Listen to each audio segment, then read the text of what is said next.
दोस्तों आज हम पढ़ने वाले हैं coordination in one shot. Okay, complete coordination जो है इस वीडियो में हम कवर करने की कोशिश करेंगे। एंड जिन भी पार्ट से जो है आपको एंट्रेंस एग्जाम्स में जो है क्वेश्चंस पूछे जाते हैं, चाहे आप दिल्ली यूनिवर्सिटी का एंट्रेंस एग्जाम्स दो या फिर BHU का दो, किसी भी एंट्रेंस या फिर CUCT जो कि बहुत ज़्यादा इंपॉर्टेंट है। तो ये सभी चीज़ों से जो है आपको क्वेश्चन, जिन चीज़ों से क्वेश्चन पूछे जाएंगे उसके बारे में जो है इस वीडियो में डिस्कस करने वाले हैं। इसलिए आप सभी से रिक्वेस्ट है वीडियो को जो है एंड तक देखना।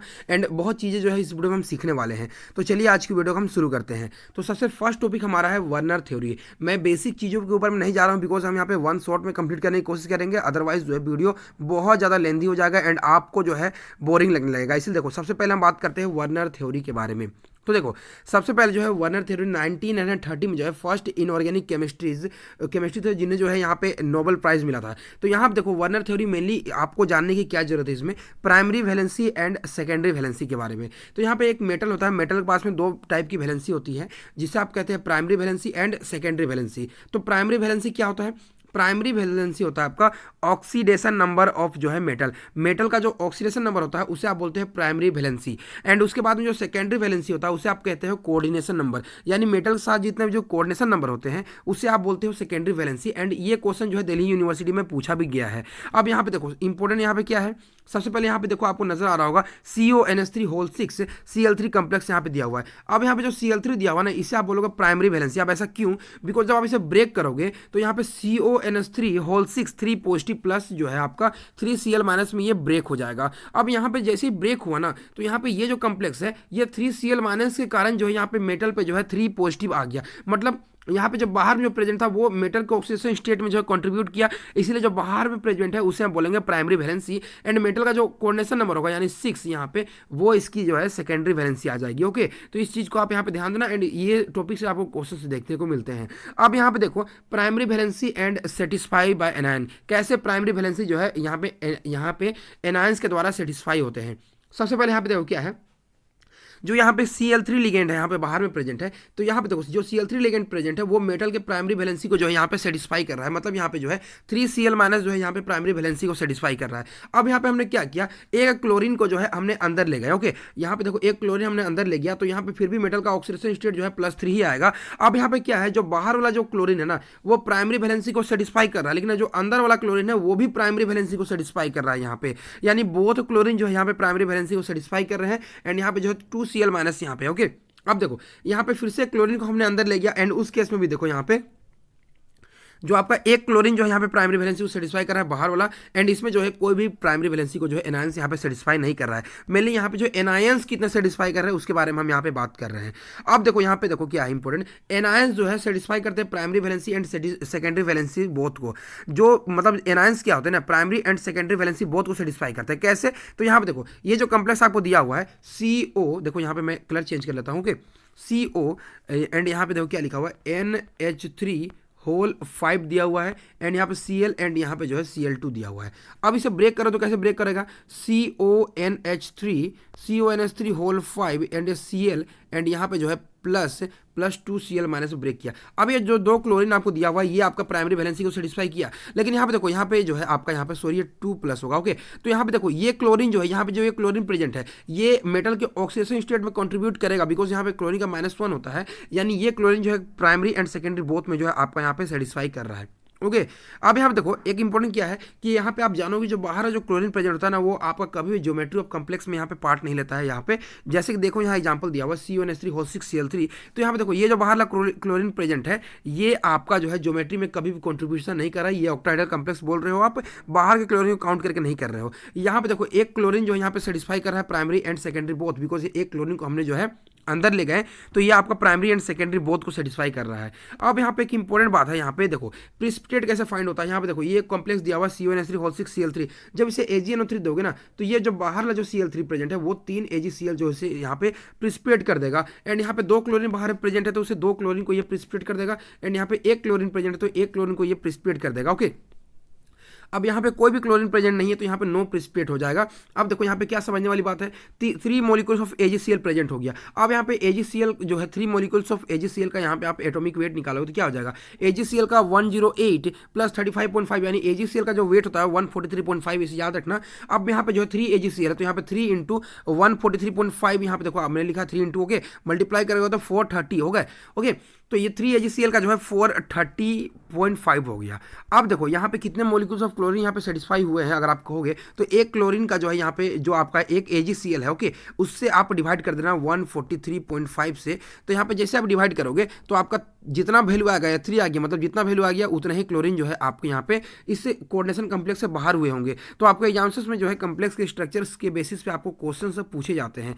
अब देखो यहाँ पे हम बात करते हैं मोलर कंडक्टेंस के बारे में। तो आपको यहाँ पे जो है और यहाँ पे कोऑर्डिनेशन कॉम्प्लेक्सेस में भी जो है आपको किस तरीके से जो है यहाँ पे मोलर कंडक्टेंस के बारे में पूछा जाता है। तो सबसे पहले जो है मोलर कंडक्टेंस जो है डिपेंड करता है number of ions in solution. तो यहाँ पे देखो यहाँ पे टोटल आयंस कितने हैं, यहाँ पे देखो ये 3 प्लस एंड 3 Cl माइनस में ब्रेक करेगा, मतलब 3 एंड यहाँ पे 4, टोटल आयंस 4 हो गए।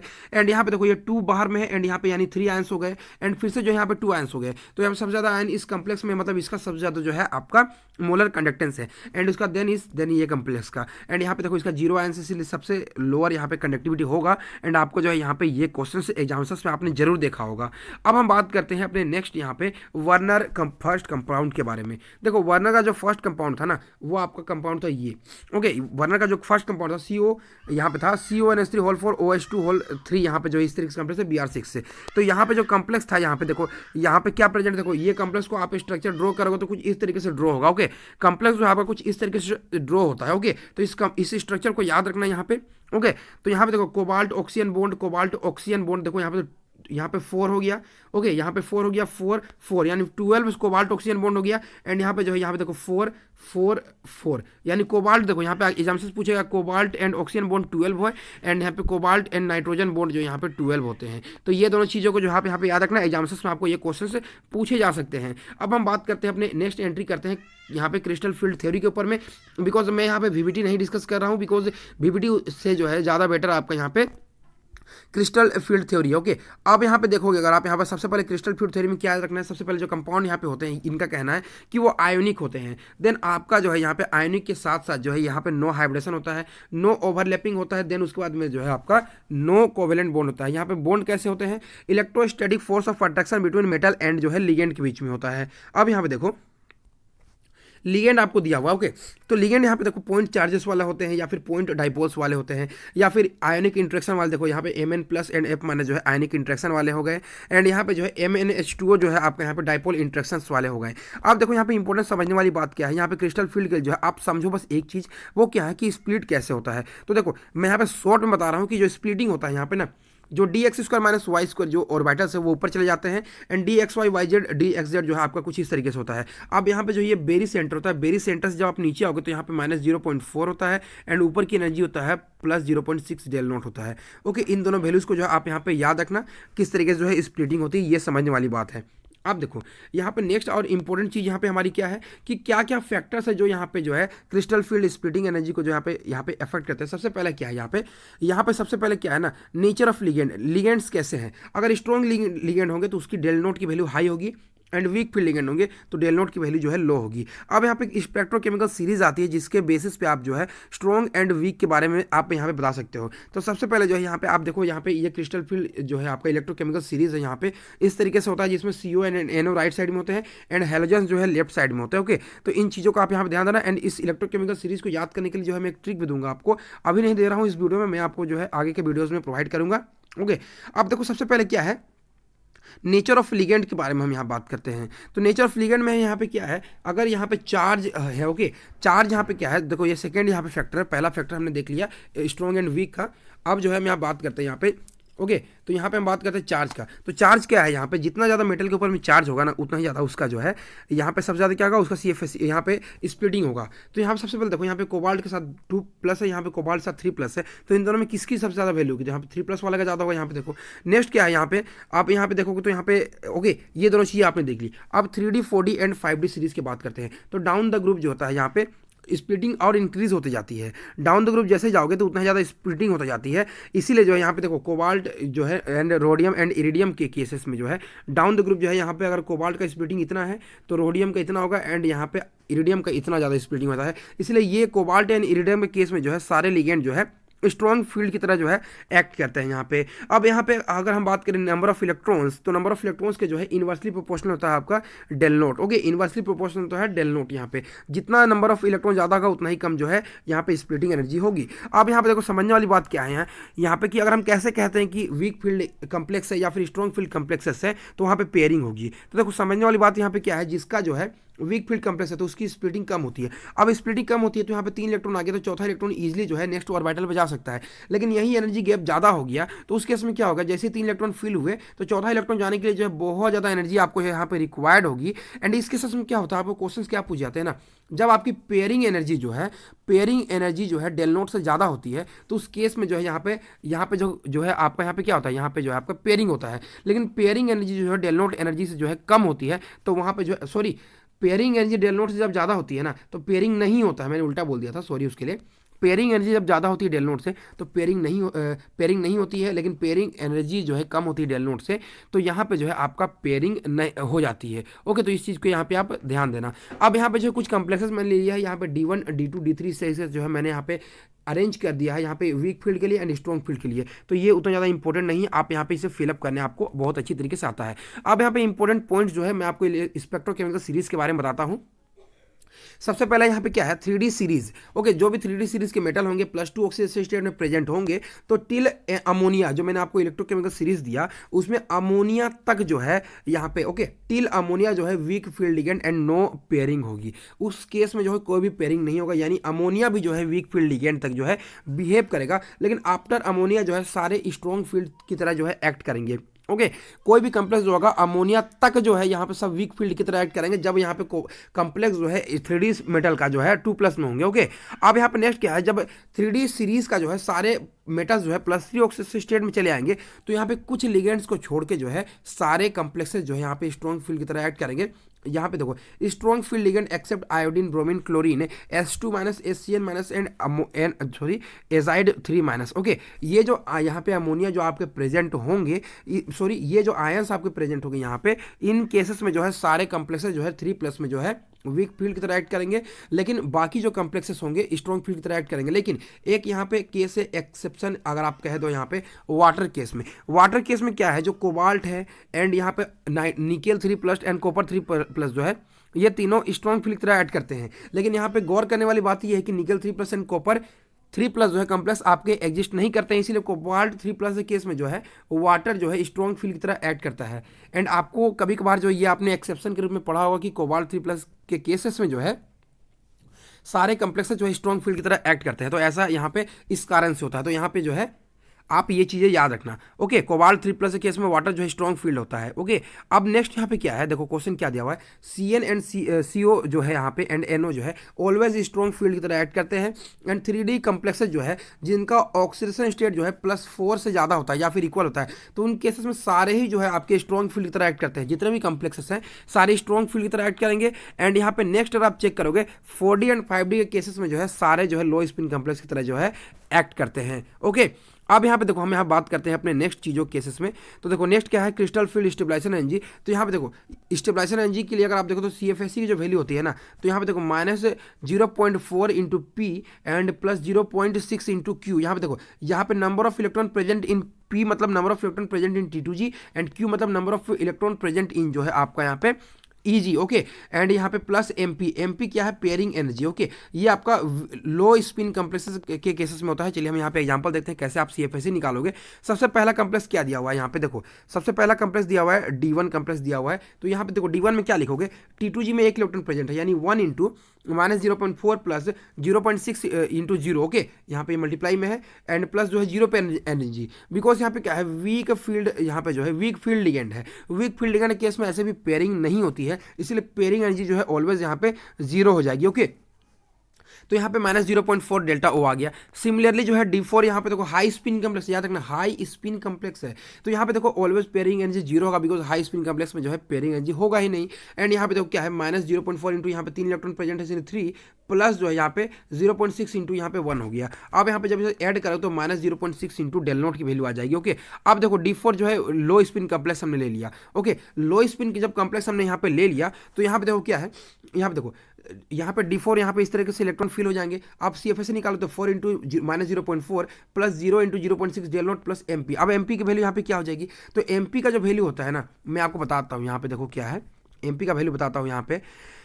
देखो MP के लिए क्या होता है ना, नंबर ऑफ जो पेयरिंग इलेक्ट्रॉन जो है, देखो मेरी बात सुनो, MP का जो वैल्यू है, M का जो वैल्यू होता है नंबर ऑफ ओके इलेक्ट्रॉन जो पेयर्ड होंगे okay in low spin complex minus number of electron paired in, मैं बोल रहा हूँ उसे लिख लेना okay, in high spin complex. Okay, in high spin complex. अब देखो यहाँ पे क्या है, ये फॉर्मूला हो गया। अब देखो यहाँ पे लो स्पिन कम्प्लेक्स हो गया, लेकिन जब लो स्पिन कम्प्लेक्स होगा तभी कहीं आप बात करोगे, हाई स्पिन में ऑलवेज जीरो होगा। ओके, तो देखो यहाँ पे लो स्पिन में जो है यहाँ पे एक पेयरिंग है। अब इसी का हाई स्पिन निकाले थे हम लोग, ये निकाले थे, तो इसमें जीरो है यानी 1 - 0 यानी इसका पेयरिंग एनर्जी आपका 1 आ गया। तो इस चीज़ को जो है आप यहाँ पे ध्यान देना। ओके, ये मिस्टेक आप मत करना। ओके, सिमिलरली नेक्स्ट क्वेश्चन यहाँ पे देखोगे, अगर आप कोबाल्ट 3+ देखो ये स्ट्रॉन्ग फील्ड लिगेंड की तरह एक्ट करेगा, जैसे मैंने आपको बताया है। तो अब यहाँ पे केसेस में जब स्ट्रॉन्ग फील्ड की तरह एक्ट करेगा तो यहाँ पे देखो यहाँ पे पेयरिंग हो गया। अब देखो कोबाल्ट 3+ D6 है, तो यहाँ पे देखो ये केस हो गया। अब देखो 1 2 3 4 5 6 हो गया, इस तरीके से केस हो गया। अब ये मैंने इसका हाई स्पिन कंसीडर कर लिया। अब जो कि लो स्पिन है इसलिए इसमें पेयरिंग एनर्जी आ जाएगी। तो यहाँ पे पेयर कितने हैं 3 है, एंड यहाँ पे पेयर कितने हैं 1 है, यानी 1 यानी इसका वैल्यू पेयरिंग एनर्जी की वैल्यू आ गई 2। यानी यहाँ पे आप क्या लिखोगे 6 इंटू 0.4 तो लिखोगे -0.4 प्लस यहाँ पे 0 इंटू 0.6 तो लिखोगे, लेकिन पेयरिंग एनर्जी में लिखोगे 2p लिखोगे। तो पेयरिंग एनर्जी कभी भी यहाँ पे छोड़ना मत। अब कभी कभी एग्जामिनर जो है पेयरिंग एनर्जी को कंसीडर नहीं करता है, तो उस केसेस में जो आप सिर्फ ये वैल्यू कंसीडर कर, लेकिन जहाँ पे पेयरिंग एनर्जी दे देता है तो आप इस चीज को जो है कंसीडर जरूर करना। ओके, अब हम बात करते हैं टेट्राहेड्रल कॉम्प्लेक्सेस के लिए। तो देखो टेट्राहेड्रल में सबसे पहले आप याद रखना, सबसे पहले दो चीज़ें याद रखना कि जो डेल्टा टी होता है ना वो 4/9 इंटू डेल्टा ओ होता है, यानी जो स्प्लिटिंग एनर्जी टेट्राहेड्रल का होता है वो 4/9 ऑफ डेल्टा ओ के इक्वल होता है। अब एक यहाँ पे क्या है सबसे इंपॉर्टेंट बात, स्प्लिटिंग यहाँ पे जस्ट अपोजिट होता है। यहाँ पे जो है dx² - y² जो है आपका नीचे आता है, then dxy yz and dz जो है अपवार चला जाता है। तो ये चीज़ आप यहाँ पे याद रखना। ओके, तो ये चीज़ें मैंने आपको बताया, एंड उसके बाद में जो है यहाँ पे फिर से जो है ये इंपॉर्टेंट चीज़ है। ओके, अब यहाँ पे हम बात करते हैं कुछ एप्लीकेशंस के बारे में इस केसेस में। तो सबसे पहले हम यहाँ पे बात करने वाले हैं यहाँ पे स्पाइनल्स के बारे में। तो ओके, स्पाइनल्स जो है ध्यान से समझना, मैं आपको रिक्वेस्ट कर रहा हूँ ध्यान से समझना, इससे जो है CUCET में एवरी ईयर 1 क्वेश्चन आते हैं। एंड उसके बाद में जो है अगर आप नोटिस करोगे तो आपको दिल्ली यूनिवर्सिटी में एंड BHU में जो है एक आध क्वेश्चन आपको इससे मिलते हैं। ओके, तो यहाँ पे सबसे पहले क्या है स्पाइनल्स। देखो स्पाइनल्स वैसे कंपाउंड होते हैं जो A B2O4 टाइप के जो कॉम्प्लेक्सेस होते हैं उसमें आपको स्पाइनल्स देखने को मिलते हैं। तो यहाँ पे क्या होता है जो A पॉजिटिव मतलब जो यहाँ पे कॉम्प्लेक्सेस होते हैं वो मेनली आपके कुछ इस तरीके से प्रेजेंट होता है, जैसे A2 positive and B3 positive and यहाँ पे जो है O2 नेगेटिव। यहाँ पे देखो ये A2 एंड B2 जो है ये आपके ऑक्टाहेड्रल एंड टेट्राहेड्रल में प्रेजेंट हो सकते हैं, एंड यहाँ पे जो O2 नेगेटिव होता है ना ये आपके वॉइड्स में प्रेजेंट होते हैं, ये बात को याद रखना। अब यहाँ पे जो है दो तरीके के स्पाइनल्स होते हैं। ओके, दो तरीके के स्पाइनल्स होते हैं। सबसे पहला होता है आपका नॉर्मल स्पाइनल एंड यहाँ पे जो है आपका इनवर्स स्पाइनल होता है। ओके, अब normal spinal and inverse spinal किन्हें कहते हैं तो चलिए मैं बताता हूँ। यहाँ पे सबसे पहले यहाँ पे कॉम्प्लेक्सेस क्या है कि A B2O4 दिया हुआ। ओके, A B2O4 दिया हुआ यहाँ पे कॉम्प्लेक्सेस। अब यहाँ पे अगर आप बात करोगे तो A2 पॉजिटिव जो है यहाँ पे A2 पॉजिटिव आपको दिया हुआ है, अगर ये टेट्राहेड्रल वॉइड में आता है, एंड जो 2B3 पॉजिटिव दिया हुआ है जैसे मैंने बताया A2 positive and B3 positive आपको जो दिया हुआ होता है। तो यहाँ पे देखो B2B3 पॉजिटिव यहाँ पे जो आपको प्रेजेंट है वो अगर आपका ऑक्टाहेड्रल वॉइड में प्रेजेंट होता है ये आपका नॉर्मल स्पाइनल होता है। ओके, लेकिन अगर A B2O4 में जो है क्या है कि जो A2 पॉजिटिव जो है यहाँ पे देखो टेट्राहेड्रल में प्रेजेंट था लेकिन ये ऑक्टाहेड्रल में प्रेजेंट हो जाता है, एंड B3 पॉजिटिव टेट्राहेड्रल में चला आता है जस्ट ऑपोजिट। तो इस केसेस में क्या होता है ना, इस केसेस में ये आपका इनवर्स स्पाइनल हो जाता है। तो आप इसे क्वेश्चंस कैसे करोगे, तो देखो यहाँ पे क्वेश्चंस करने के लिए जो है हम यहाँ बात करते हैं जिसकी CFSE ज़्यादा होगी, जिसकी CFSE ज़्यादा होगी यानी A2 पॉजिटिव की या फिर B3 पॉजिटिव की CFSE जिसकी भी ज़्यादा होगी। ओके, तो यहाँ पे इन दोनों केस में जिसकी CFSE ज़्यादा होगी वो ऑक्टाहेड्रल वॉइड में आएगा। ओके, वो ऑक्टाहेड्रल वॉइड्स में आएगा, ये बात याद रखना। तो चलिए इसके कुछ एग्जांपल्स देखते हैं ताकि आपको यहाँ पे डाउट क्लियर हो जाए। तो सबसे पहले देखो यहाँ पे कॉम्प्लेक्स क्या दिया हुआ है, Fe3O4 दिया हुआ, ओके, Fe3O4 दिया हुआ है, तो यहाँ पे इसे ब्रेक करोगे, कैसे करोगे, Fe2 positive and 2 Fe3 positive plus 4 O2 negative. अब यहाँ पे देखो Fe2 पॉजिटिव दिया हुआ है, तो यहाँ पे अगर आप कम्प्लेक्स देखो तो Fe2 पॉजिटिव यानी जो है आपको यहाँ पे D6 कम्प्लेक्स है, तो यहाँ पे D6 कम्प्लेक्स को कैसे आप करोगे, यहाँ पे देखो यहाँ पे Fe2 पॉजिटिव हाई स्पिन हो गया, ओके, एंड Fe3 पॉजिटिव भी जो है हाई स्पिन हो जाएगा। तो यहाँ पे देखो इलेक्ट्रॉन जब आप पेयर यहाँ पे दोगे तो सबसे पहले यहाँ पे क्या है, Fe2 पॉजिटिव एंड D6 यानी 1 2 3 4 5 एंड यहाँ पे नीचे एक पेयरिंग हो गया, एंड यहाँ पे जो है आपका D यहाँ पे जो है 5 हो गया, यानी यहाँ पे जो है इलेक्ट्रॉन इस तरीके से हो गया। अब यहाँ पे जब आप CFSE निकालो तो इसकी वैल्यू जो है आपका यहाँ पे -0.4 आएगा, मैंने जस्ट अभी सिखाया आपको, एंड इसका CFSE निकालो तो जो है आपका यहाँ पे 0 आएगा। अब बताओ इन दोनों में CFSE किसका ज़्यादा होगा। अब यहाँ पे नेगेटिव मार्क को कंसिडर मत करना, बिकॉज नेगेटिव जो है यहाँ पे एक साइन होता है इसका, ओके। तो इन दोनों में जो है Fe2 पॉजिटिव का जो है आपका यहाँ पे क्या हो गया, Fe2 पॉजिटिव का जो आपका यहाँ पे CFSE ज़्यादा आ गया, मतलब Fe2 पॉजिटिव जो है आपका ऑक्टाहेड्रल में आएगा। अब देखो Fe2 पॉजिटिव का CFSE ज़्यादा हो गया, मतलब Fe2 पॉजिटिव जो ऑक्टाहेड्रल में आ गया, एंड Fe3 पॉजिटिव जो है आपका यहाँ पे टेट्राहेड्रल में आ गया। अब देखो जस्ट यहाँ पे अपोजिट हो गया, कैसे, बिकॉज मैंने अभी आपको बताया कि Fe3 पॉजिटिव अगर ऑक्टाहेड्रल में आता है एंड Fe2 पॉजिटिव जो है आपका यहाँ पे टेट्राहेड्रल में आते हैं, तो इस केसेस में क्या होता है, ये आपका नॉर्मल स्पाइनल होता है, ओके। लेकिन यहाँ पे अगर आपका क्या है, यहाँ पे जब Fe2 पॉजिटिव जो है ना, ओके, देखो मैं आपको जो है फिर से इसे एक्सप्लेन करता हूँ। जैसे कि मैंने बताया कि Fe2 पॉजिटिव का जो है एंड Fe3 पॉजिटिव का जो है आपने CFSE निकाला यहाँ पे, एंड Fe2 पॉजिटिव का यहाँ -0.4 आया एंड इसका 0 आया, ओके, Fe3 पॉजिटिव का।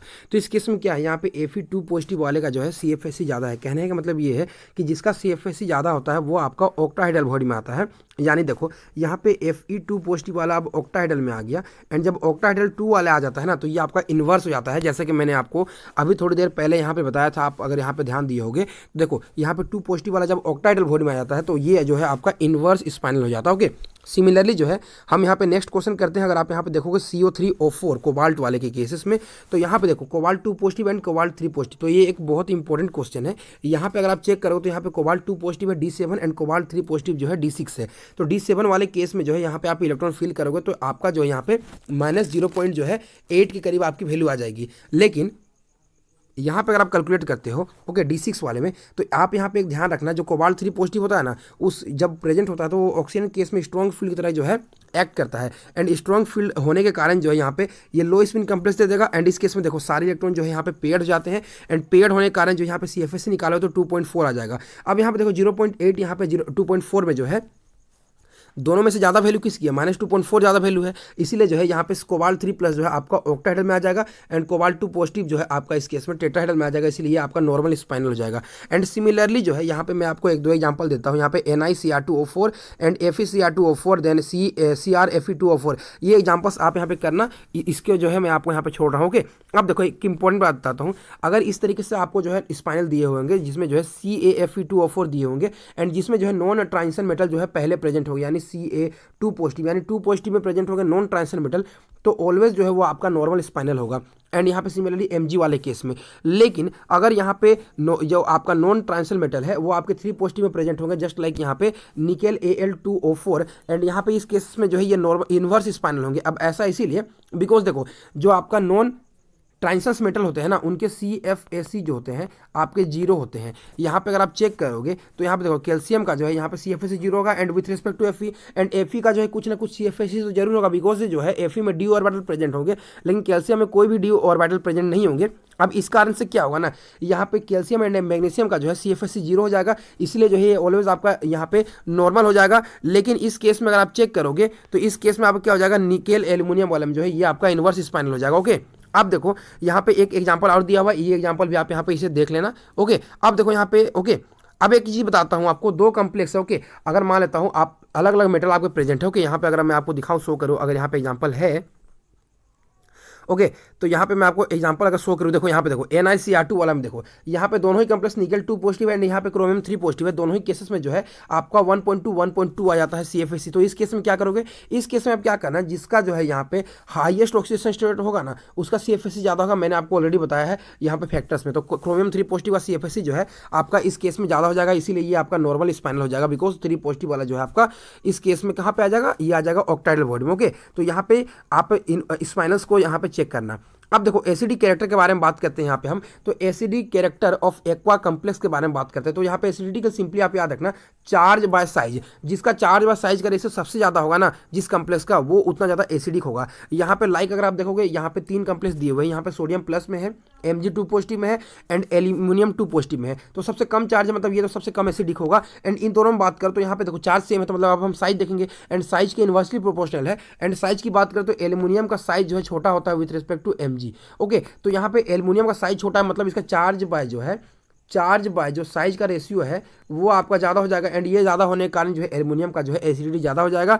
एंड यहाँ पे ये ऑर्डर आपका हो जाएगा। सिमिलरली यहाँ पे जो है अगर आप चेक करोगे Fe2 positive and aluminium 3 positive and Fe3 positive, तो यहाँ पे देखो इन दोनों में तो सेम है, लेकिन यहाँ पे देखो क्या है, ये 2 पॉजिटिव इसलिए सबसे कम हो जाएगा, ये दोनों सेम हो जाएगा। तो यहाँ पे देखो Fe का साइज ज़्यादा छोटा होता है, यहाँ पे Fe का जो साइज होता है ना वो ज़्यादा छोटा होता है, इसीलिए इस केस में क्या होगा ना, Fe वाले का जो है एसिडिटी इस केस में ज़्यादा हो जाएगा, बिकॉज चार्ज बाय साइज का रेशियो आप निकालोगे तो। ओके, तो यहाँ पे ऑर्डर आपका ये हो जाएगा। इस तरीके से जो आप एसिडिटी के ऑर्डर देखोगे चार्ज बाय साइज के रिस्पेक्ट में। अब हम बात करते हैं जॉन टेलर डिस्टोर्शन के बारे में। तो जॉन टेलर डिस्टोर्शन के बारे में अगर मैं आपको बताऊं तो यहाँ पे मैं आपको क्वेश्चंस के रिगार्डिंग समझाता हूं। मतलब क्या है, नॉर्मली कम्प्लेक्सेस जो है ऑक्टाहेड्रल होते हैं जिसमें सारे बॉन्ड्स लेंथ जो है इक्वल होते हैं, लेकिन यहाँ पे क्या होते हैं जेटीडी के कारण क्या होता है, कोई एक बॉन्ड लोन जो है यहाँ पे लेंथ जो है ज़्यादा इंक्रीज हो जाता है, तो उस तरीके से जो है उस कम्प्लेक्स में डिस्टोर्शन आ जाता है। एंड वैसे कम्प्लेक्सेस में हम क्या कहते हैं, वहाँ पे जो है जेटीडी हो रहा है। ओके, वहाँ पे जो है आपका जेटीडी हो रहा है। अब यहाँ पर आप चेक करोगे, सबसे पहले स्ट्रॉन्ग डिस्टोर्शन के बारे में बात करते हैं। ओके, तो सबसे पहले T2G3 एंड EG1 में अगर आप देखोगे तो यहाँ पे देखो जब आप फील करोगे ऑक्टाहेड्रल कम्प्लेक्सेस में, तो यहाँ पे देखो ऑक्टाहेड्रल में क्या हो जाएगा, यहाँ पे T2G में जो है आपका 3 इलेक्ट्रॉन फील हो गया एंड EG में 1 इलेक्ट्रॉन फील हो गया, तो ये जो है आपका EG अनसिमेट्रिकल हो गया। ओके, अनसिमेट्रिकल हो गया एंड अनसिमेट्रिकल होने के कारण जो ये आपका स्ट्रॉन्ग जेटीडी देगा। अब एक चीज याद रखना, अगर 2 केसेस आ जाते हैं, ओके, यहाँ पे देखो यहाँ पे EG अनसिमेट्रिकल हो गया इसीलिए स्ट्रॉन्ग जेटीडी हो गया, एंड इस केस में जो है EG3 यानी यहाँ पे भी जो है आपका अनसिमेट्रिकल हो गया इसीलिए जो है यहाँ पे आपका स्ट्रॉन्ग जेटीडी होगा। एंड यहाँ पे फिर से जो है EG1 हो गया इसीलिए ये फिर से जो है आपका स्ट्रॉन्ग जेटीडी देगा। एंड यहाँ पे नॉन डिजेनरेट केस की बात करें तो यहाँ पे देखो यहाँ पे जो है नॉन डिजेनरेट केसेस है, मतलब सारे इलेक्ट्रॉन जो है सिमेट्रिकल फील है। यहाँ पे देखो T2G6 EG4, यहाँ पे देखो T2G6 EG4 एंड T2G6 में जो है यहाँ पे सारे इलेक्ट्रॉन जो है सिमेट्रिकली फील्ड है, इसलिए जो है आपका नॉन डिजेनरेट होता है। यहाँ पे आप इलेक्ट्रॉन्स देख सकते हो। अब देखो यहाँ पे स्लाइड डिस्टोर्शन में क्या है, यहाँ पे देखो जब आपका T2G अनसिमेट्रिकल होता है, यहाँ पे तीनों केसेस में जो T2G अनसिमेट्रिकल है, फिर से जो यहाँ पे T2G अनसिमेट्रिकल है एंड यहाँ पे फिर से जो है T2G अनसिमेट्रिकल है, तो इन केसेस में जो है स्लाइड डिस्टोर्शन होता है। अब अगर एग्जामिनर जो है आपको क्वेश्चंस देते हैं कि जिसमें जो है ऑप्शंस में आपको T2G अनसिमेट्रिकल वाला एक ऑप्शन दिख रहा है, एक ऑप्शन जो है आपको EG अनसिमेट्रिकल वाला दिख रहा है, तो उस केस में आप क्या करोगे, उस केस में आप उसे करोगे जो EG अनसिमेट्रिकल वाला होगा ना उसे आप करोगे, मतलब जो स्ट्रॉन्ग जेटीडी देगा उससे आप कंसीडर करोगे, ये स्लाइड ला को मत करना। ओके, तो ये बात आप यहाँ पे ध्यान देना। अब यहाँ पे देखो यहाँ पे स्ट्रॉन्ग डिस्टोर्शन के केसेस में जो है आपको एक इंपॉर्टेंट बात यहाँ बताता हूँ मैं। ओके, देखो यहाँ पे देखो सबसे पहले बात करता हूँ स्टैटिक जेटीडी एंड यहाँ पे जो है डायनेमिक जेटीडी की बात करते हैं। यहाँ पे हम उससे पहले एक यहाँ पे जो है आपका देखो यहाँ पे जो टेट्राकोलन एलोंगेशन होता है, एलोंगेशन कहने का मतलब क्या है, जब जो है आपका देखो जब एक बॉन्ड जो है इस तरीके से आपका ज़्यादा इंक्रीज हो जाता है, देखो ये बाकी बॉन्ड है इस तरीके से जो इंक्रीज हो जाता है इसे बोलते हैं एलोंगेशन। यहाँ पे एनर्जी का जो ऑर्डर होता है ना dx² - y वो सबसे ज़्यादा एनर्जी पे होता है, then dz², then dxy, then यहाँ पे जो है yz xz का एनर्जी सेम होती है। एंड यहाँ कंप्रेशन जो है z² का सबसे ज़्यादा हो जाता है। ओके, एंड बाकी का एनर्जी इस तरीके से होता है, तो यहाँ पे एलोंगेशन का एनर्जी का ऑर्डर कुछ इस तरीके से होता है। तो इस एनर्जी के ऊपर में जो आपको क्वेश्चन पूछे जाते हैं। ओके, अब यहाँ पे देखो इंपॉर्टेंट चीज़ यहाँ पे क्या है, स्टैटिक एंड जेटीडी यहाँ पे अगर आप बात करोगे एंड डायनेमिक जेटीडी के ऊपर में, तो यहाँ पे आपको मैं शॉर्टली एक चीज़ बताता हूं। यहाँ पे क्या है इंपॉर्टेंट, जब जो है आपका यहाँ पे EG अनसिमेट्रिकल होगा ना तो वो आपका स्टैटिक जेटीडी देगा, जब आपका T2G अनसिमेट्रिकल होगा तो वो आपका डायनेमिक जेटीडी देगा। एंड डायनेमिक जेटीडी की एक बात बता दो, यहाँ पे बोथ एलोंगेशन एंड कंप्रेशन जो है आपस में इक्विलिब्रियम पे एग्जिस्ट करते हैं डायनेमिक जेटीडी के केस में। अब यहाँ पे देखो कॉन्सिक्वेंसेस क्या है, सबसे पहले जो है ये कॉन्सिक्वेंसेस में क्या है कि CuNH3 के जो है स्टेबिलिटी के बारे में बताता है, मतलब ये कॉपर कॉम्प्लेक्स को जो है ज़्यादा स्टेबिलिटी प्रोवाइड करता है। एंड दूसरा क्या है, यहाँ पे देखो इससे जो है डिस्टेबलाइज करता है कॉपर का EN3। यहाँ पे देखो क्या है, जेटीडी होने के कारण जो यहाँ पे जो चिलेट अच्छा फॉर्म हुआ था, ये बॉन्ड इंक्रीज हो जाने के कारण जो ये बॉन्ड स्ट्रॉन्ग से क्या हो जाता है, वीक हो जाता है, बिकॉज ये बॉन्ड इतना में स्ट्रॉन्ग था लेकिन इससे आपने जबरदस्ती लेंथ यहाँ पे इंक्रीज कर दिया, तो ये आपका यहाँ पे क्या हो जाता है, स्ट्रेन के कारण जो है आपका ये वीक हो जाता है। एंड वीक होने के कारण जो है ये अनस्टेबल हो जाता है, एंड इसीलिए जो है ये यहाँ पे ज़्यादा ये क्या बोलते हैं अनस्टेबल कम्प्लेक्स फॉर्म हो जाता है। सिमिलरली ट्रांस वाला जो कम्प्लेक्स होता है EN वाला कम्प्लेक्स वो ज़्यादा स्टेबल होता है विथ रिस्पेक्ट टू सिस वाला। ओके, तो यहाँ पे ध्यान देना बिकॉज ये आपका जेटीडी के कारण होता है। ओके, अब हम बात करते हैं अपने नेक्स्ट टॉपिक। यहाँ पे देखो उससे पहले यहाँ पे देखो क्या है, टेट्राकोलन एलोंगेशन के लिए ये आपका ऑर्डर होता है एंड कंप्रेशन के लिए ये होता है, ये मैंने बताया आपको। परफेक्ट ऑक्टाहेड्रल के लिए जो है आपने यहाँ पे T2G एंड EG में जो ब्रेक किया था वो आपका एनर्जी का ये होता है ऑर्बिटल्स का। अब देखो स्क्वायर प्लेनर कॉम्प्लेक्स में आपको एग्जाम्पल पूछता है सबसे हायर एनर्जी पे कौन सा ऑर्बिटल होता है, तो d x square minus y square होता है। एंड यहाँ पे जो है ट्राइगोनल पैरामिडल बाई पैरामिडल में जो है यानी टीबीपी में सबसे हायर एनर्जी पे होता है डी जेड स्क्वायर। आपको एग्जामिनर जो है ये क्वेश्चन भी आपको पूछता है। ओके, अब यहाँ पे ये सारे एनर्जी का ऑर्डर है। ओके, सबसे लोएस्ट पे कौन होता है वो भी पूछ सकता है आपको। अब ट्राइगोनल प्रिज्म में अगर ऑर्बिटल के एनर्जी का ऑर्डर देखो तो आपका एनर्जी का ऑर्डर ये होता है। ओके, तो इन चीज़ों को आप यहाँ पे याद रखना। अब हम बात करते हैं कलर एंड स्पेक्ट्रा के बारे में। तो कलर एंड स्पेक्ट्रा की अगर हम बात करें यहाँ पे, तो सबसे पहले देखो आपको एक बॉक्स याद रखना है। ओके, ये यहाँ पे अगर आप चेक करोगे तो एग्जामिनर जो है आपको किस तरीके से क्वेश्चन दे सकता है। एक कॉम्प्लेक्स आपको दे दिए, ओके एक कॉम्प्लेक्स देते उसमें बोला कि उसमें जो है आपने ब्लू कलर की लाइट जो है वो ऑब्जॉर्व किया है, तो वो कौन सा कलर शो करेगा, तो वो आपका येलो करेगा। आप कैसे करेगा, देखो यहाँ पे ये जो आपको यहाँ पे सर्कल दिख रहा है, तो यहाँ पे देखो आपको याद क्या रखना है, याद आपको ये रखना है कि यहाँ पे कॉम्प्लीमेंट जो कलर होगा यहाँ पे इस तरीके से आपने एरो खींच देना है। मतलब भी के सामने वाई है, ओ के सामने बी है एंड आर के सामने जी है। मतलब कोई कॉम्प्लेक्स जो है यहाँ पे वॉयलेट कलर का अगर यहाँ पे कलर एब्जॉर्व करता है तो वो येलो कलर देगा, ऑरेंज करेगा तो ब्लू देगा, रेड करेगा तो ग्रीन देगा, या फिर ग्रीन करेगा तो रेड देगा, ब्लू करेगा तो ऑरेंज देगा एंड येलो करेगा तो वॉयलेट कलर का देगा। तो इस तरीके से जो है एग्जामिनर आपको एग्जामिनेशन में जो है क्वेश्चंस देते हैं, तो आप इसे ध्यान देना। अब हम बात करते हैं electronic transitions in coordination complexes. तो सबसे पहला यहाँ पे जो है आपका क्या है, डीडी ट्रांजिशंस। तो डीडी ट्रांजिशंस की अगर हम यहाँ पे बात करेंगे तो डीडी ट्रांजिशंस देते हैं ड्यू टू ये मेटल्स के कारण होते हैं, मेटल में जो इलेक्ट्रॉन प्रेजेंट होते हैं उनके कारण। सबसे एग्जांपल यहाँ पे देखोगे तो TiS2O63 पॉजिटिव है, तो यहाँ ये जो है आपका D1 कॉम्प्लेक्स है। तो D1 कॉम्प्लेक्स यहाँ पे जो प्रेजेंट है, तो यहाँ पे देखो यहाँ पे डीडी ट्रांजिशन हो सकता है। लेकिन वैसे कॉम्प्लेक्स जिसमें जो है इलेक्ट्रॉन प्रेजेंट ही नहीं हो डी के इलेक्ट्रॉन, तो वहाँ पे डीडी ट्रांजिशन जो है एब्सेंट होते हैं। तो यहाँ पे D1 होने के कारण जो यहाँ पे डीडी ट्रांजिशन हो सकते हैं। अब अगर यहाँ पे नेक्स्ट अगर आप देखोगे चार्ज ट्रांसफर स्पेक्ट्रा के बारे में, तो यहाँ पे देखो इलेक्ट्रॉन ट्रांसफर होते हैं from one atom to other, चाहे वो आपका जो है लिगेंड टू मेटल हो, चाहे मेटल टू लिगेंड हो, चाहे मेटल टू मेटल हो। इस तरीके से जो है आपके ट्रांसफर्स होते हैं। जस्ट लाइक यहाँ पे एक एग्जांपल अगर आप देखोगे MnO4, तो यहाँ पे Mn जो है आपका +7 ऑक्सीडेशन स्टेट में है। तो यहाँ पे अगर आप चेक करो तो +7 ऑक्सीडेशन स्टेट होने के कारण जो है ये D0 कॉम्प्लेक्स है। एंड D0 कॉम्प्लेक्स होने के कारण जो है ऑक्सीजन जो 2- है वो अपना इलेक्ट्रॉन जो है यहाँ पे Mn का वैकेंट D ऑर्बिटल पे आपको इलेक्ट्रॉन देगा। एंड D इलेक्ट्रॉन मतलब यहाँ पे D ऑर्बिटल में इलेक्ट्रॉन देने के कारण जो है आपका ligand to metal charge transfer होता है। Okay, ligand to metal charge transfer होता है। सिमिलरली यहाँ पे अगर मैं आपको नेक्स्ट एग्जांपल अगर आपको बताऊँ यहाँ पे शो करके, तो क्लस्टर कॉम्प्लेक्सेस है। तो ये बात आप यहाँ पे याद रखना, जो क्लस्टर कॉम्प्लेक्स होते हैं Re2Cl8, इसमें जो है डेल्टा बॉन्ड प्रेजेंट होता है। इसमें देखो 4 बॉन्ड टोटल प्रेजेंट होते हैं। ओके, टोटल 4 बॉन्ड प्रेजेंट होता है, जिसमें जो है एक डेल्टा बॉन्ड होता है, ओके 2 पाई होते हैं, एक सिग्मा होते हैं। ओके, अब और यहाँ पे कलर जो होता है इसका del to del star transitions के कारण होता है इसका कलर। ओके, तो इस बात को यहाँ पे ध्यान देना, क्लस्टर्स का जो कलर होता है ये आपका del to del star transitions के कारण कलर होता है। एंड ऑर्गेनिक कंपाउंड्स में जो है आपका sigma to sigma star, pi to pi star. Just like यहाँ पर अगर आप कॉम्प्लेक्स देखोगे तो यहाँ पे जो है पाई टू पाई स्टार के कारण जो है यहाँ पे कलर होते हैं। नेक्स्ट अगर आयनिक कंपाउंड्स में अगर आप बात करोगे तो ये NaCl, HgO, KCl due to जो है ये F सेंटर के कारण कलर होता है। ये मैंने आपको सॉलिड स्टेट में पढ़ाया था। अब इंटेंसिटी ऑफ कलर जो है, इंटेंसिटी जो होता है आपके एप्सिलॉन यानी मोलर एक्सटेंशन कोफिशिएंट, जो कि मैंने आपको फोटो केमिस्ट्री में पढ़ाया था। तो यहाँ पे जो इंटेंसिटी होता है वो 2 चीज़ों पे डिपेंड करता है। सबसे पहला आपका यहाँ पे लेपोरेट सिलेक्शन रूल एंड एक होता है स्पिन सिलेक्शन रूल। अब यहाँ पे सबसे पहला अगर आप चेक करो तो लेपोरेट सिलेक्शन रूल कहता है डेल्टा L = +-1 +-1 यानी जो है अगर आप मान लीजिए एक ट्रांजिशन जो है S से P में हो रहा है, तो यहाँ पे L की वैल्यू 0 है, यहाँ पे 1 है, यानी डेल्टा L की वैल्यू अगर आप बात करो तो यहाँ पे 1 हो गया। ओके, अगर P से जो है S में ट्रांजिशन हो रहा है तो यहाँ पे 1 से 0 यानी डेल्टा L की वैल्यू जो है यहाँ पे -1 हो जाएगा। सिमिलरली जो है यहाँ पे देखो L की वैल्यू 1 हो गया, +-1 मतलब ये दोनों अलाउड होंगे लेपोरेट।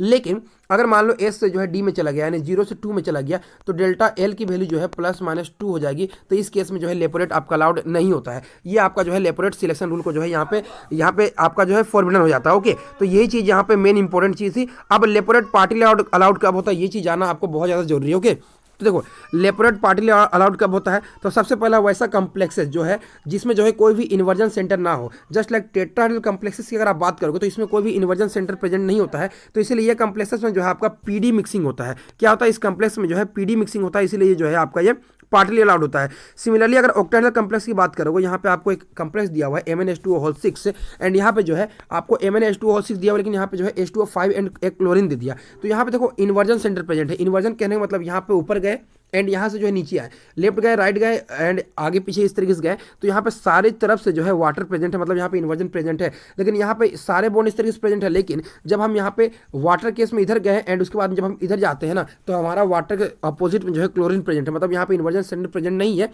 एंड इन्वर्जन सेंटर प्रेजेंट नहीं होने के कारण जो है आपका लेपोरेट पार्टिकल अलाउड होता है। एंड इन दोनों को कम्प्लेक्सेस में अगर हम बात करें तो ज़्यादा कलर्ड कौन सा होगा, इसके रेस्पेक्ट में ये होगा, बिकॉज जो है ये आपका लेपोरेट फॉरबिडन होगा एंड ये आपका लेपोरेट जो है पार्टली अलाउड होगा, इसीलिए जो है ये आपका ज़्यादा कलर्ड होगा। ओके, तो ये बात को आप यहाँ पे ध्यान देना। अब हम बात करते हैं अपने नेक्स्ट यहाँ पे जो है ओके स्पिन सिलेक्शन रूल। अब देखो स्पिन सिलेक्शन रूल की बात करें तो स्पिन सिलेक्शन रूल में क्या बोलता है कि delta S is equal to 0 होनी चाहिए। मतलब देखो यहाँ पे स्पिन में जो है यहाँ पे 3 इलेक्ट्रॉन प्रेजेंट है इस तरीके से। अब यहाँ पे जो है D3 कम्प्लेक्स है, यहाँ पे 1 इलेक्ट्रॉन हमने ऊपर कर दिया तो यहाँ पे स्पिन चेंज नहीं हुआ। ओवरऑल स्पिन देखो तो 3 इलेक्ट्रॉन का जो है 3/2 है एंड यहाँ पे भी जो है 3/2 ही है। मतलब यहाँ पे डेल्टा एस की वैल्यू जो है 0 है। मतलब यहाँ पे जो है स्पिन सिलेक्शन रूल जो है यहाँ पे अलाउ है। ओके, लेकिन अगर आप नेक्स्ट केस अगर बात करोगे, यहाँ पे देखो यहाँ पे इलेक्ट्रॉन्स प्रेजेंट है 1 2 3 एंड यहाँ पे 1 2 मतलब सारे जो है अपवर्ड है एंड यहाँ पे 1 इलेक्ट्रॉन को शिफ्ट कर दिया तो यहाँ पे 1 इलेक्ट्रॉन डाउनवर्ड हो गए। मतलब ओवरऑल स्पिन अगर बात करो तो शुरू में 5/2 है, बट यहाँ पर 3 स्पिन ही जो है 1/2 में प्रेजेंट है, यानी यहाँ पे जो है 3/2 स्पिन हो जाएगा। आप यहाँ पे इसे कैलकुलेट करना, तो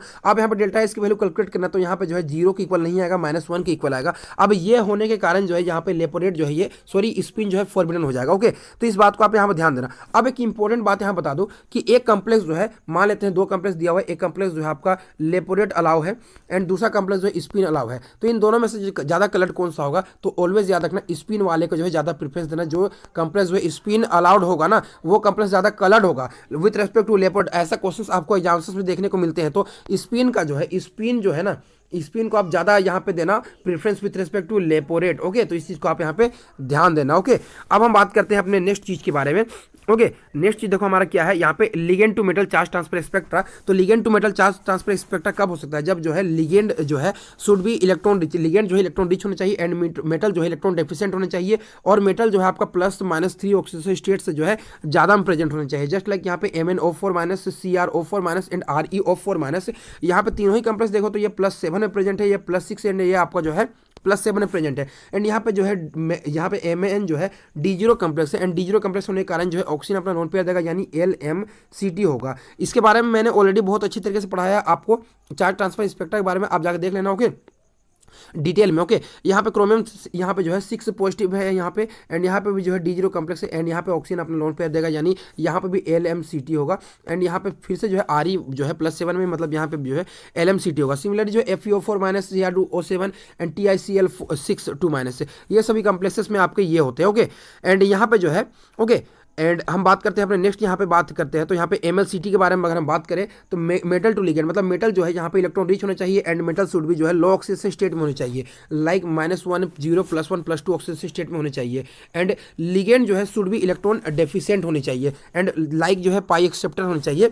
यहाँ पर अगर आप चेक करोगे तो सबसे कम्प्लेक्स यहाँ पे दिया हुआ है आपको NiCO4 CrCO6, यानी जो है CO जो है आपका यहाँ पे पाई एक्सेप्टर लिगेंड। ओके, एंड यहाँ पे नेक्स्ट यहाँ पे अगर आप देखोगे तो यहाँ पे सारे केसेस में CO पाई एक्सेप्टर है एंड यहाँ पे जो है ओके, तो इस चीज़ को आप यहाँ पे ध्यान देना। एंड यहाँ पे कुछ और कम्प्लेक्सेस के मैंने जो है एग्जांपल दिए हुए, इन कम्प्लेक्सेस को याद रखना। ओके, अब यहाँ पे इंटरवैलेंस चार्ज ट्रांसफर स्पेक्ट्रा की अगर बात करोगे तो देखो electron transfer from one metal to another metal जो होता है एंड यहाँ पे विद हाई स्पिन के साथ में होता है। मतलब यहाँ पे देखो क्या है, एक मेटल हाई स्पिन, एक मेटल जो है लो स्पिन होनी चाहिए। मतलब यहाँ पे देखो प्रूशियन ब्लू जो कलर यहाँ पे कंपाउंड जो होता है, यहाँ पे Fe4 FeCN6 यहाँ पे जो कम्प्लेक्स होता है। ओके, तो यहाँ पे देखो एक Fe2 पॉजिटिव है एंड यहाँ पे जो है आपका Fe3 पॉजिटिव में कम्प्लेक्स प्रेजेंट है एंड यहाँ पे अगर आप देखो तो Fe2+ से जो है Fe3+ में जो है इंटरवैलेंस चार्ज ट्रांसफर होते हैं। सिमिलरली जो यहाँ पे Pb3O4 में अगर आप चेक करोगे तो यहाँ पे अगर आप चेक करो तो देखो Pb2+ से जो है Pb4+ में इलेक्ट्रॉन्स के ट्रांसफर्स होते हैं, तो ये आपका इंटरवैलेंस है, इस चीज़ को याद रखना। एंड इंटरलिगेंड में जो है आपका एग्जाम्पल होता है यहाँ पे पाई टू पाई स्टार ट्रांसफर्स होते हैं, हीमोग्लोबिन, मायोग्लोबिन, साइटोक्रोम एंड उसके बाद में जो क्लोरोफिल, तो इस एग्जाम्पल को याद रखना। अब हम बात करते हैं माइक्रो स्टेट्स के बारे में। तो माइक्रो स्टेट्स के लिए मैं आपको एक जनरल फॉर्मूला देता हूँ यहाँ पे n⁴। Okay, n⁴/r⁴ into n-r⁴ आपको अगर माइक्रो स्टेट निकालने के लिए दे दे। ओके, तो इसके लिए आप क्या करोगे ना, इसके लिए आप यहाँ पे देखो क्या करोगे, 2 तरीके से मैं माइक्रो स्टेट निकालने सिखाऊंगा। पहला ये आपको फॉर्मूला दे रहा हूँ, इसे आप फॉलो करना। मान लो कि 5 दिया तो उसे आप क्या लिखोगे, 5 × 4 × 3 × 2 × 1। सिमिलरली जो है आपको 3 दिया हो तो उसे आप लिखोगे 3 × उससे बाद जो आएगा 2 × 1। इस तरीके से आपको लिखना होता है फैक्टोरियल्स को। ओके, तो जो मैथमेटिक्स से नहीं है वो जो है आपको कभी ना कभी पढ़े ही होगे, ओके, जो बायोलॉजी बैकग्राउंड के होंगे। तो यहाँ पे देखो P1 कॉम्प्लेक्स दिया हुआ है, तो यहाँ पे देखो क्या लिखोगे, जो P ऑर्बिटल होता है यहाँ पे 1 2 3, ओके, तो ये 1 2 3 4 5 6, तो P में टोटल इलेक्ट्रॉन कितने आ सकते हैं, 6, यानी n की वैल्यू जो है आपकी 6 हो जाएगी यहाँ पे। तो यहाँ पे n फैक्टोरियल जो है आपका 6 फैक्टोरियल हो जाएगा, ओके। एंड आर फैक्टोरियल यानी कितना इलेक्ट्रॉन दिया हुआ, 1 इलेक्ट्रॉन दिया हुआ, यानी 6 factorial by 1 factorial by n minus R into, मतलब यहाँ पे क्या हो जाएगा 6 माइनस जो है 6 माइनस 1 फैक्टोरियल हो जाएगा, ओके। अब यहाँ पे देखो क्या है 6 factorial by 1 factorial into 5 factorial हो जाएगा। अब 6 फैक्टोरियल को आप क्या लिखोगे, 6 इंटू जो है 5 फैक्टोरियल लिखोगे, एंड यहाँ पे 1 फैक्टोरियल इंटू 5 फैक्टोरियल। अब इसे सॉल्व करोगे तो 6 आ जाएगा। सिमिलरली जो है यहाँ पे आप बाकी वैल्यूज को जो है सॉल्व करना, यहाँ पे 4-5 मैंने सॉल्व करके दिखाया हुआ है, आप इन्हें सॉल्व कर लेना प्रैक्टिस के रूप में। अब देखो नेक्स्ट क्या है S1P1, इसे आप कैसे करोगे, तो यहाँ पे देखो S1P1 जो है मल्टीप्लाई होगा, सिर्फ S में जो है टोटल मैक्सिमम कितने इलेक्ट्रॉन आ सकते हैं, 2 आ सकते हैं। तो 2 फैक्टोरियल बाय यहाँ पे आप क्या लिखोगे, 2 फैक्टोरियल बाय यहाँ पे अगर आप चेक करोगे, देखो 2 factorial by 1 factorial 2 minus 1 factorial and 6 factorial bye 6 factorial bye यहाँ पे P1 अभी जस्ट मैंने निकाला, उसका वैल्यू जो है यहाँ पे 6 आया था, and 2 factorial by 2 minus 1 factorial, यानी यहाँ पे इसका वैल्यू 2 आ जाएगी, एंड ओवरऑल जो है आपका यहाँ पे 12 हो जाएगा मल्टीप्लाई करके। And P1 D1 P6 D10 इस तरीके से आप इसे कैलकुलेट कर लेना, ओके। यहाँ पे कुछ एग्जाम्पल्स दिए हुए हैं। अब यहाँ पे जो हम बात करते हैं अपने, ओके, टर्म सिंबल के बारे में बात करते हैं। देखो टर्म किसे कहते हैं, 2s प्लस 1l, ये हो गया टर्म। एंड टर्म सिंबल की बात करें तो 2s प्लस 1l j, इसे टर्म सिंबल कहते हैं। अब देखो 2s की वैल्यू आप यहाँ पे कैलकुलेट करने जानते हो, एंड l की वैल्यू करने जानते हो, मैं अभी आपको एग्जांपल भी दूंगा। एंड j की वैल्यू कैसे डिपेंड करेगी, देखो j का वैल्यू होता है, 2 चीज़ वो डिपेंड करते हैं, j इक्वल जो है l माइनस एस होता है, एंड j इक्वल जो है l प्लस एस होता है। अब l माइनस एस तब होगा जब आपका जो है लेस देन जो है आपका हाफ फील्ड होगा, okay, less than half field होगा, एंड एल प्लस एस होगा मोर देन जो है आपका हाफ फील्ड होगा, okay, more than half field होगा तब एल प्लस एस होगा, ओके। तो यहाँ पे इन चीज़ों को याद रखना, ओके, ये फॉर्मूला आप नोट कर लो। अब देखो मैं यहाँ पे आपको एग्जांपल देता हूँ, एग्जांपल देखो क्या है यहाँ पे दिया हुआ। सबसे पहला कॉम्प्लेक्स दिया हुआ है निकल 2 पॉजिटिव, तो इसके लिए जो हम टर्म भी निकालेंगे एंड टर्म सिंबल भी निकालेंगे। तो D8 कॉम्प्लेक्स दिया हुआ है, तो इलेक्ट्रॉन यहाँ पे पुट कर दिया, यहाँ पे देखो क्या है इस तरीके से, देखो 1 2 3 4 5, देखो 1 2 3 4 5 6 7 8, यानी देखो यहाँ पे हमने पुट कर दिया, ओके। यहाँ पे देखो हमने इसे पुट कर दिया 8 इलेक्ट्रॉन। अब देखो यहाँ पे चार्जेस क्या होता है, +2 +1 0 -1 -2, ओके। अब यहाँ पे 2 इलेक्ट्रॉन, तो 2 इंटू 2 यानी +4, एंड 2 इंटू 1 यानी +2, एंड यहाँ पे 1 इंटू मतलब 2 इंटू 0 यानी 0 हो जाएगा, एंड 1 इंटू -1 यानी -1, एंड 1 इंटू -2 यानी -2 हो जाएगा। अब इसे सॉल्व करोगे तो इसकी वैल्यू 3 आ जाएगी, यानी ये जो है आप L की वैल्यू कैलकुलेट किया, यानी L इक्वल टू 3, यानी देखो L की वैल्यू 3 हुई तो क्या हो जाएगा, जब L की वैल्यू जो है 0 1 2 3 हो जाएगा, तो यहाँ पे S P D F इस तरीके से होता है। L की वैल्यू 3 यानी जो है आपका F हो जाएगा, यानी L की वैल्यू जो है F आ गई है। अब इलेक्ट्रॉन देखो तो ये दोनों पेयर्ड है, तो ये दोनों की रिगार्डिंग जो है सिर्फ स्पिन होगा, यानी 1/2 प्लस 1/2 यानी सिंपली जो है 1 स्पिन हो जाएगा, यानी यहाँ पे स्पिन जो है 1 आ गया, बिकॉज ये दोनों पेयर के लिए तो 0 हो जाएगा। अब यहाँ पे स्पिन भी आ गया, हमारा L का वैल्यू आ गया। अब हमें पूछेगा एग्जामिनर जो है टर्म क्या होगा, तो 2s प्लस 1 L हो जाएगा, ओके। तो 2 इंटू जो है s का वैल्यू 1 प्लस 1 एंड L का वैल्यू हो जाएगा यहाँ पे F, यानी ये हो जाएगा ये आपका 3F हो जाएगा, ये हो गया आपका टर्म। एंड सिंबल की बात करें तो यहाँ पे J आ जाएगा, ओके। तो J की वैल्यू जो है आपका यहाँ पे J इज इक्वल टू जो है L माइनस एस हो जाएगा, सॉरी L प्लस एस होगा, बिकॉज यहाँ पे जो है D8 प्रेजेंट है, मतलब ये मोर देन हाफ फील्ड है। यहाँ पे देखो ये आपका जो है मोर देन हाफ फील्ड है, बिकॉज यहाँ पे देखो हाफ फील्ड क्या होता है, यहाँ पे देखो इस तरीके से होता है, ये 1 2 3 4 5 मतलब पांचों में जो है एक एक इलेक्ट्रॉन इस तरीके से प्रेजेंट हो जाएंगे ना, तो ये हाफ फील्ड हो जाता है, ओके। तो यहाँ पे देखो मोर देन हाफ फील्ड हो गया, मतलब L प्लस एस है, मतलब L की वैल्यू हो जाएगी 3, एस की वैल्यू हो जाएगी 1, यानी यहाँ पे 4 हो जाएगा। मतलब यहाँ पे क्या लिखोगे, यहाँ पे आप लिखोगे इसे 3F जो है 4 हो जाएगा, ये हो जाएगा आपका इसके लिए टर्म सिंबल, ओके। सिमिलरली जो है एक एग्जाम्पल यहाँ पे दिया हुआ है, यहाँ पे Cr3 पॉजिटिव, यहाँ पे लेस देन हाफ फील्ड दिया हुआ है, तो यहाँ पे देखो L की वैल्यू आप कैलकुलेट करना, तो यहाँ पे 3 आ जाएगा, यानी F, एंड S की वैल्यू जो है 3 इलेक्ट्रॉन यहाँ पे है, तो 3 इंटू 1/2, एंड उसके बाद में जो यहाँ पे टर्म क्या हो जाएगा 2s प्लस 1, यानी देखो 2 इंटू 3/2 प्लस 1, यानी ये कैंसिल हो गया, यानी इसका वैल्यू हो गया 4, एंड 4F हो जाएगा, बिकॉज यहाँ पे L की वैल्यू जो है F आ गई, तो 4F हो गया। अब इसके लिए जो है L की वैल्यू कैलकुलेट करना, J की वैल्यू, तो J की वैल्यू L माइनस एस हो जाएगा, यानी 3 माइनस 3/2, यानी ये हो जाएगा आपका कितना 2 3 या 6, यानी 3/2 हो जाएगा वैल्यू, यानी 4s जो है 3/2 आपकी वैल्यू आ जाएगी यहाँ पे, यानी देखो 4f जो है 3/2। इस तरीके से जो आप यहाँ पर टर्म सिंबल फाइंड कर सकते हो। एंड सिमिलरली बहुत सारे एग्जांपल्स होंगे, जस्ट लाइक जो है आप D1 के लिए फाइंड कर सकते हो, D2 के लिए, D3 के लिए, D4 के लिए, एंड देन D5 के लिए, देन D6 के लिए, D7 D8, ये सारे आप सभी के लिए एग्जाम्पल है। यहाँ पे आप सभी के लिए होमवर्क है, आप यहाँ पे कैलकुलेट करना है, कमेंट सेक्शन में जो है इन सभी के मुझे टर्म बताते जाना, ओके, किसका टर्म इक्वल है किसका टर्म अलग है, ओके। तो ये सारे होमवर्क आपके लिए है, D1 से लेकर D10 तक का जो आप मुझे बता देना। High spin and low spin सारे कैलकुलेट कर लेना। एंड जो भी यहाँ पे मैंने आपको नहीं कराया है क्वेश्चंस को, उन सभी चीज़ों को जो है आप कर लेना, जो होमवर्क के तौर पे मैंने आपको दिया है, तो आपको प्रैक्टिस के तौर पे आपको दिया है, आप कर लेना। एंड बाकी जो भी डाउट आएगा आप कमेंट सेक्शन में बताना। एंड ऑर्गल डायग्राम मैंने इस वीडियो में कवर नहीं किया, एंड एक दो टॉपिक है जो मैंने नहीं कराया है, तो वो चीज़ें मैं आपको कवर करा दूंगा। एंड मिलते हैं इस तरह की वीडियो साथ में नेक्स्ट के वीडियोज़ में, तब तक के लिए धन्यवाद।